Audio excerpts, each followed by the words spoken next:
zvofamba sei zvinobuda here mawindo achaenda panoenda here kana kuti wait saka tiri kuti basa rifambe mamwe acho akasarira apapo ripasenti redu parisoni yedu ndio ichapinda pachi takuona basa redu ndinoya kuno makona munomaona zvai uchiona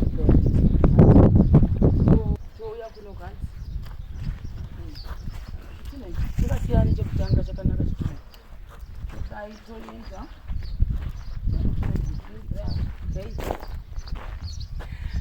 zuva zvakaoma chasara ndatabwaimani kwana the whole day ndaswerera mvura so apa ndo imwe kona yangu yandatomira tasaimwe zvinoita mwari takutochinja zvinhu zvatochinja tisisa kutomira mumvuri wotamba pano here gezi mumvuri kutodaiwo so tomira kuti kudaiwo so vanhu vatakava pakangota zengedenge pachitonyangadza kandi pakangoita up and down so ndo patave vanomisa makona vambisa makona omozona ndo pavave apa izvozvezvi saka ndo mamwe anonetsa kana tichishanda pakuti dzimwe unosikaona kuti windo racho ni rakareba sei kana kuti rakafara sei dho racho rakazodii panodhirowa mapurani vanhu vanotaura kuti tumaera tudiki tokuti dzingama kuzovaka ndo paunozona kuti but measurement yapa handisi kuiona saka ndo zvandaida kuonesana kuti zvibude chaizvo handi saka isafu yetiapazeiaaa last time mukona ose takazopera patenga hapana chipaipi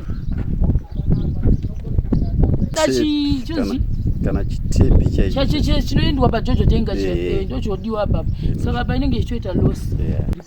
saka zvadai guys zvinenge zvaakunakidza toendokwa manyukunyuku apa ndo pandohwa kufanira kuti basa rangu rafamba kana ndadaiwo so tizwa kuti basa rangu rohwa mudenga zvekuti saka foundation iri munoona saka kwandai kuudzai kuya kuti ground ready isusu rakati saka ndo painzana inspector pachetu painonzi cut and feedback because kuno kukarebesa futi saka kwese kwaidzi kunofanira kuita level iyi otherwise foundation yedu yakabuda zvakanaka ngotwa level pese kuti painza nekumusoro kwesoko zvobuda zvakanaka but otherwise ndo patiri mukatarisa kusa kangwana nemagasi avo kuti vagobikira zvavo pano vachishanda but I think panopera vhiki tokutaura kuti ndofunga toita pane imwe level iri different from zvamuri kuona izvozvi saka ni kavura vanobata mabhazi angu ini zvangu musikana wakabvutu ndakujaira kuti kufamba namabhazi zvangu mangwana ndiri kambosa madhirivhari ndomboita kubasa ndoita madhirivhari ndoita kubasa saka for the past 2-3 days dzandinadzo idzi ndandichitenderera maproject I think chatsvaka day futi zvandakaita the other day ndakaswerera ndichipa vanhu zvinhu hamunozvona like I said kuti I'm using an Uber kana kuti zvima-PPP kana zvimakombi kuti ndinge ndichitambidzana nevanhu zvinhu zvavo saka ni apa paizvizvi I'm not around saka kuti nditi muroora wangu ayekere andipire vanhu handisi kuda kuti asita mistakes saka ndichi ipapa I think mangwana ndichange ndiri busy paweekend ipapa ndofanira kumbopa vamwe vanhu zvinhu zvavo ndofunga pana mwana ndakambotara nawo saka ndofanira kuti ndivapi but otherwise kuno kumvurwi basa redu riri kufamba I'm happy zviri kufamba zvakanaka pandodzoka muchatoona kuti pamwe vanenge vatovharisa nekusadi kunzi kwese kunoko hai haapakaipa katatodai basa ratopera toita kutoti contract yato expire katatomukwanda takutodai toita kutonyangadzwa kuti maiwe zvatopera izvi takutoda rimwe basa hamunozva saka isi kuti tipe mabasa tinouya anokuona kuti handina mota but ndisina mota kudarika ndinoita gaisiku nesikati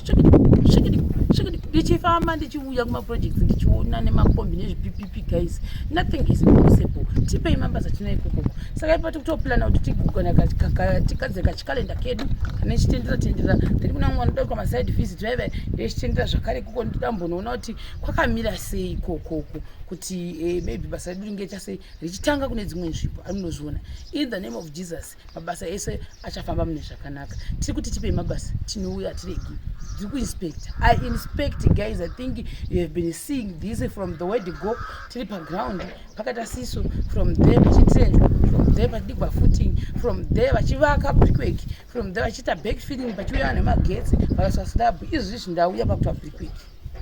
ndinyari ikoko ndo kudepartment kwangu ndinouya and thank you very much for supporting us vane mafarm products avo I think over the weekend I will make a plan yekuti ndinge ndichimbopa vamwe vanhu ndikatadza over the weekend nyaya yekuti ndikutenderayo iyi on Monday ndichatsvaka kuti ndodini kuti ndimbopa vamwe vanhu zvinhu zvavo zvakare handida kumbopa kana vanhu 3 or 4 ka1 anozviona so bye bye.